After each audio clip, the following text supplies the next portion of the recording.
শৃঙ্খলা যেন নষ্ট না হয়, শৃঙ্খলা যেন বজায় থাকে, এই কারণে আমাদের আজকের আয়োজন, ট্রাফিক আয়োজন। এখানে আমরা সব ছাত্ররা মিলে আমরা এখানে শৃঙ্খলা রক্ষা করতেছি। যেহেতু বাংলাদেশের বর্তমানে অন্তর্বর্তীকালীন সরকার আসার আগ পর্যন্ত বাংলাদেশের যে অবস্থা সেটা বলা যাচ্ছে না। বাংলাদেশের ডিসিপ্লিন যেন নষ্ট না হয়, বাংলাদেশের আইন যেন নষ্ট না হয়, তো সেটা আমাদের ছাত্রদের দায়িত্ব। তা আমরা নিজেরা ছাত্ররা সেটা দায়িত্ব নিয়ে সেটা সুশৃঙ্খলে কাজ করার জন্য চেষ্টা করতেছি।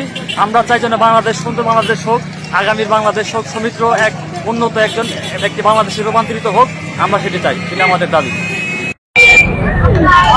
আপনারা জানেন মানিকগঞ্জে আজকে আমাদের যে বিজয় হয়েছে, সেই বিজয়ের পরে আসলে মানিকগঞ্জে যে ছোটখাটো যে বিভিন্ন বিচ্ছিন্ন এবং বিশৃঙ্খলা হয়েছে, যার কারণে আমাদের যে প্রশাসনিক যে কাঠামো, সেই কাঠামোটা কিন্তু একদম ধ্বংস হয়ে গেছে।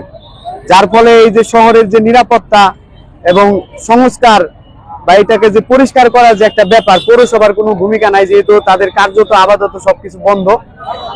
এই জন্য আমাদের সাধারণ ছাত্ররা বৈষম্য বিরোধী ছাত্র আন্দোলন মানিকগঞ্জ জেলা শাখার পক্ষ থেকে এবং পাশাপাশি বিভিন্ন স্বেচ্ছাসেবী যে সমস্ত সংগঠন আছে, আমাদের দিশারির বাইরে আছে, আরো সাধারণ ছাত্ররা আজকের এই যে আমাদের আইন শৃঙ্খলা রক্ষাকারী বাহিনী তো আমাদের নাই, আনসার যে বিডিবি এবং তারা যে এখানে আইন শৃঙ্খলা রক্ষাকারী বাহিনীর যে ভূমিকা পালন করতেছে, তাদের সাথে আমাদের সাধারণ ছাত্ররা মিলে আজকে এই মানিকগঞ্জ শহরের নিরাপত্তা নিশ্চিত করছে, রাস্তাঘাট পরিষ্কার করছে এবং শৃঙ্খলা ফিরিয়ে আনার জন্য সর্বাত্মক চেষ্টা করছে। আমি আপনাদেরকে উদাত্ত আহ্বান জানাবো, এই ছাত্র জনতার ডাকে আপনারা সাড়া দিয়ে এই বাংলাদেশকে আপনারা স্বাধীন করেছেন, এই মানিকগঞ্জকে আপনারা স্বৈর শাসন থেকে মুক্ত করেছেন।